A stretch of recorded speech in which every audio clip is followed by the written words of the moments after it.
In today's video, we are going to show you how to switch Asana into dark theme, which is perfect if you want a cleaner, more comfortable workspace, especially working at night.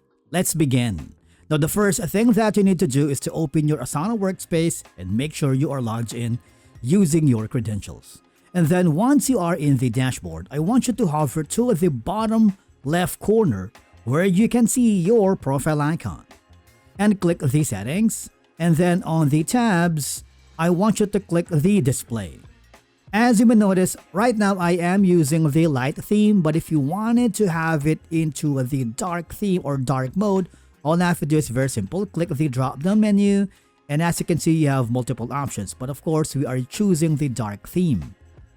You see that? And of course you have more control over the language, first day of the week pop-up notification, and of course once you've done that, basically, that's how you change the light theme to dark theme. If you found this video helpful, do not forget to hit that like button, subscribe, and we will see you again in the next video.